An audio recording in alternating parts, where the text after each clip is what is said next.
Mas esse ecossistema, vamos dizer assim, essa unidade funcional que nós consideramos a estrutura, né, ela tem também aspectos funcionais associados a elas. Por exemplo, os fluxos de energias, as cadeias de alimentos, a diversidade no espaço e no tempo, né, os ciclos de nutrientes, os ciclos biológicos, biológicos associados aos próprios seres humanos. Ou seja, quando um predador, quando um herbívoro se alimenta de uma gramínea, ou seja, isso é um ciclo biológico, ele está transferindo energia. Bioquímico, né, associado ao próprio indivíduo, a parte interna dele. Biogeoquímico já leva em conta a terra, né, processos que não ocorrem só, que pressupõem a vida, por exemplo, bactérias sintetizantes, ou seja, ou nitrificadoras, que aceleram o processo de fixação de nitrogênio pelos solos, e ainda os processos geoquímicos. Nesses nós não inserimos, porque nós estamos falando de uma escala de tempo geológico, né? Por questão de sucessão e evolução, mecanismos de autocontrole, cibernética e homeostase, olha lá, de novo, o mesmo processo que governa o nosso bem-estar, essa busca desse equilíbrio dinâmico, é também o que governa, o que direciona, o que busca essa situação ideal de equilíbrio dinâmico para os ecossistemas, para essas diferentes espécies agrupadas no ecossistema que nós estamos citando, né? Bom, e as funções dos ecossistemas decorrem da variabilidade de hábitats e dos processos de propriedade dos sistemas biológicos. Isso é extremamente importante, né? E nós já vamos ver por quê. E aí, eu sugiro que vocês procurem a avaliação ecossistêmica do milênio, tem esse link aqui, ou seja, que foi um grupo, isso é um resultado de um trabalho muito interessante, é recente, de 2005, ou seja, quando os 1.200 cientistas da Terra, os mais renomados, se reuniram para poder entender como que esses ecossistemas, eles respondiam, qual é o papel deles nos serviços naturais que sustentam a vida na Terra, dos quais nós somos resultado, nós fazemos parte do processo, né? Felizmente, senão não estaríamos aqui para falar sobre esse tema, né? Bom, quando nós olhamos uma imagem de satélite, aqui nós já estamos adiantando um pouco aquela hora, ou seja, você vê uma diversidade de paisagens, podemos pensar assim, ou de feições geomorfológicas, né, ou fitofisiológicas, enfim, né, ou ainda em termos de terra, água, a circulação de água, e também aspectos socioeconômicos, né, questão de áreas urbanas, áreas industriais, áreas portuárias, né. Bom, e agora, nessa figura também é muito interessante, isso aqui é da avaliação do ecossistema do milênio, de certa forma ela está refletindo, né, ela pode ser, ela parte dessa imagem de satélite para entender o que está acontecendo. O que nós temos aqui? Nós temos aqui no quadro da esquerda, ali, ó, serviços do ecossistema, né? Quais são esses serviços? Esses serviços eles podem ser de suporte, por exemplo, ciclagem de nutrientes, formação dos solos, produção primária, mas eles podem ser, graças a esse suporte, de provisionamento, de regulagem ou serviços culturais. Provisionamento, alimentação, água doce, madeira e fibras, combustível. Regulagem do clima, regulagem das enchentes, regulagem de doenças, purificação das águas, né? E as questões culturais relacionadas às belezas estéticas, às belezas cênicas, aspectos espirituais, educacionais, recreacionais. O interessante é que esses serviços dos ecossistemas, eles são todos propiciados pela vida que está na Terra, né? Ou seja, pela biodiversidade. Não houvesse essa profusão, não ocorresse esse processo evolutivo da Terra, que ao que se sabe hoje, só a Terra até então tem, né? E isso decorre de uma série de fatores. Por exemplo, o primeiro deles é a unidade astronômica, né? Ou seja, se a Terra não estivesse nessa distância do Sol, né, se estivesse um pouco mais próxima, ela não teria água no estado líquido, só no gasoso. Se estivesse um pouco mais afastada, não teria no estado líquido, teria apenas no sólido. Ou seja, o fato dela estar nessa distância, que propicia água nos três estados, e principalmente essa profusão de água no estado líquido, é que viabiliza, que possibilita o surgimento e o desenvolvimento da vida na Terra. Então, só isso é um aspecto único ao se considerar o sistema solar, mas até o que se sabe, então, talvez não se sabe. Não podemos dizer que não existem em outros lugares, mas até agora não se sabe se tem. Sabe-se que só tem na Terra. Então, ou seja, todos esses serviços são propiciados pela diversidade biológica, né?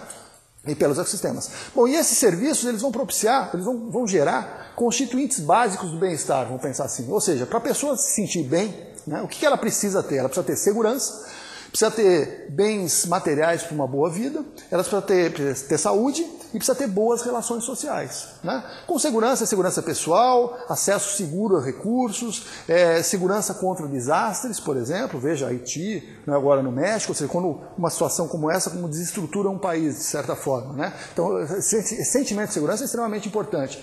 No que diz respeito aos bens básicos para uma boa vida, moradia, habitação adequada, alimentação suficiente, nutritiva e suficiente, tem que ser alimentação de boa qualidade, abrigo, acesso a bens, né? Com relação à saúde, resistência, sentimento de bem-estar, acesso a ar e água puros, né? E com relação às boas relações sociais, coesão social, respeito mútuo, né? Possibilidade, disponibilidade para poder, interesse em auxiliar, em ajudar os demais, né? Os que são próximos. Ou seja, esses aspectos que são constituintes básicos de uma vida bem-estar, ou seja, segurança, bens adequados para uma boa vida, saúde e boas relações sociais, eles propiciam liberdade de escolha e ação. Ou seja, que talvez seja o que o ser humano tem de mais importante, né?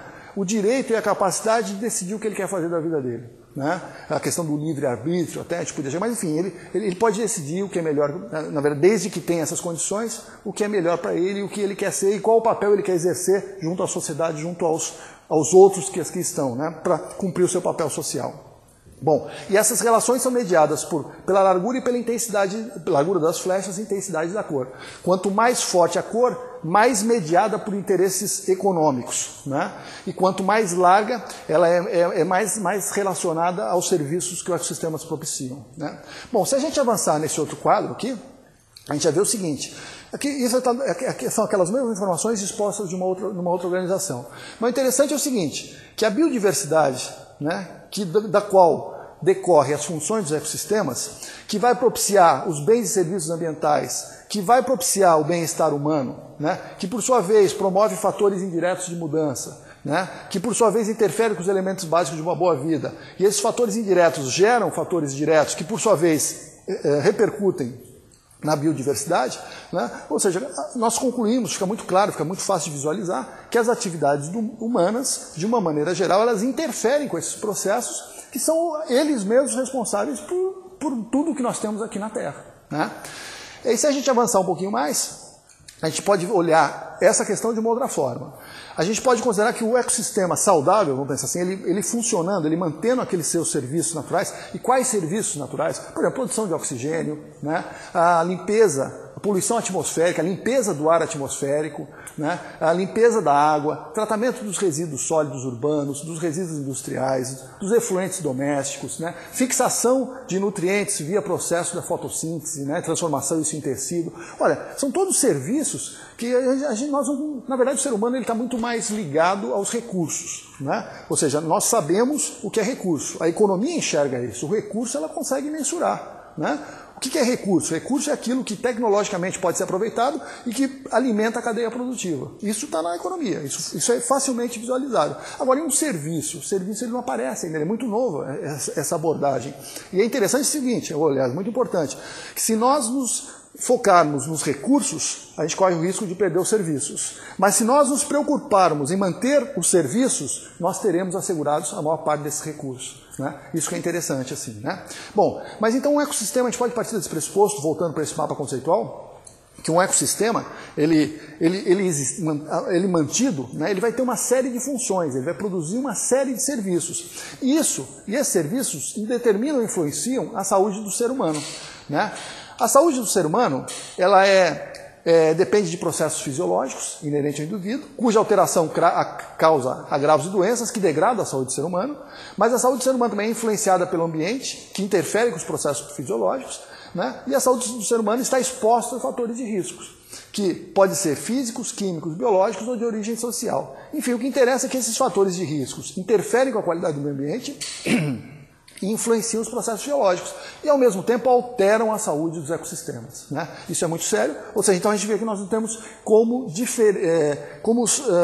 segregar, como considerar de uma forma independente tanto o que a gente busca, saúde e qualidade de vida, como a função dos ecossistemas e a importância e o papel deles, né, ao longo da nossa vida, né?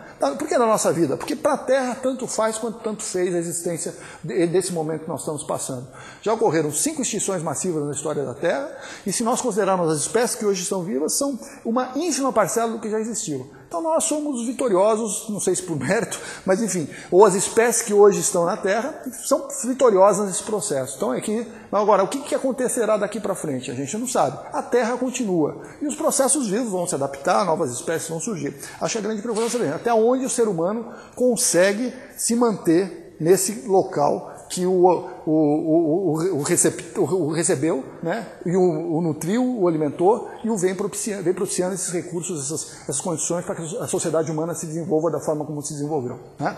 Bom, a gente pode avançar, falar sobre os fatores de risco. Os fatores de risco eles podem ser do tipo físico, por exemplo, energia proveniente de decaimento radioativo, radiação eletromagnética, ruído, calor. Alguns deles podem ser, aliás, todos eles podem ser produzidos por processos naturais ou antrópicos. Né? Bom, fatores de risco também podem ser agentes químicos. E quando a gente olha a química, é um negócio complicado. Por quê? Porque de todos esses tipos de substâncias químicas, por exemplo, nutrientes, metais pesados, pesticidas organoclorados, bifenilas policloradas, solventes aromáticos, hidrocarbonetos poliaromáticos, enfim, todos eles, só nutrientes e metais pesados originalmente estavam na Terra. Todos esses outros são produzidos a partir de processos sintéticos, né? Ou seja, o homem ele sintetiza substâncias a partir de processos químicos e dos elementos, das substâncias originalmente presentes. Isso é muito sério, porque nós não temos ainda processos bioquímicos ou biogeoquímicos para poder tratar. Isso quem vai cuidar vai ser a geoquímica, numa escala de tempo que foge à compreensão da escala humana. Né? Bom, e tem os agentes biológicos, né, que podem ser representados por bactérias, vírus, parasitas, enfim, tal, e ainda que podem ser responsáveis por doenças infecciosas, né, o mais interessante é que elas podem ser eficazmente tratadas ou evitadas mediante saneamento, e as doenças crônico-degenerativas, que não apresentam tratamento ineficaz, né, e que elas estão cada vez mais associadas ao nosso hábito de vida, que é urbano, né, quando a sociedade se torna urbana, e hoje mais da metade da população do mundo vive em cidades, ela se desconecta desses processos naturais.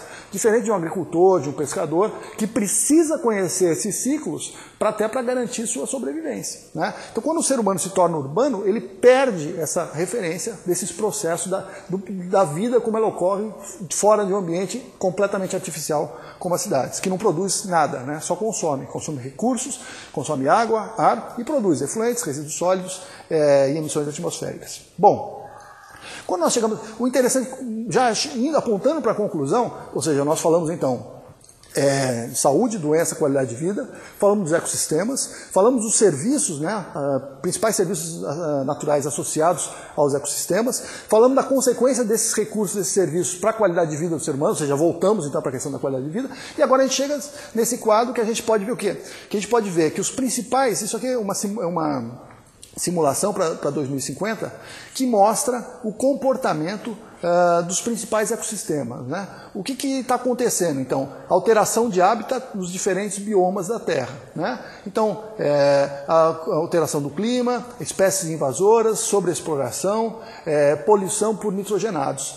Ou seja, a gente vê que boa parte da alteração de hábitats, boa parte deles está aumentando, a alteração climática está influenciando todos eles, espécies invasoras, alguns deles, sobreexploração, alguns deles também, ou seja, isso é muito preocupante. Né?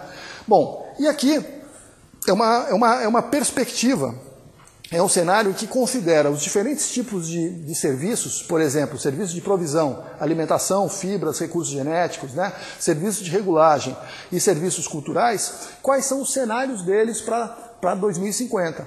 Então o que a gente vê aqui, por exemplo, a agricultura. A agricultura aumenta a produção de alimentos. Mas como? Mediante a simplificação dos ecossistemas. Por exemplo, a ocupação da Amazônia, a do Cerrado e de outras áreas ainda preservadas, a gente pode considerar assim. Por exemplo, boi, né, pecuária. Carne tem um substantivo aumento da produção. Mas como? Mediante a substituição de ecossistemas naturais. E a gente vê que os principais tipos de serviços naturais, eles apresentam uma tendência de diminuição para 2050. E isso é extremamente sério. Né? Por quê? Bom, se nós considerarmos que a população na Terra, né, por exemplo, em 1950, era de 2,5 bilhões de habitantes, né, desses 800 milhões vivendo nos países ricos, portanto 32%, e 1,7 bilhão nos países em desenvolvimento, países pobres, correspondendo a 68%, passados 50 anos, a população passou de 2,5 bilhões para 6 bilhões. A população dos países ricos aumentou 10%, praticamente. Né? Desculpa, 50%, 800 para 1,2 bilhão. A população dos países pobres quase triplicou, foram quase 300% de aumento. Né? 200% de aumento. E quase quadruplicou, 300% de aumento. E de 2000 para 2050, quando a população do mundo deverá chegar próximo a 10 bilhões de habitantes, o que vai acontecer? A dos países ricos deve aumentar 10% mais ou menos, e a dos países pobres deve dobrar ainda, né?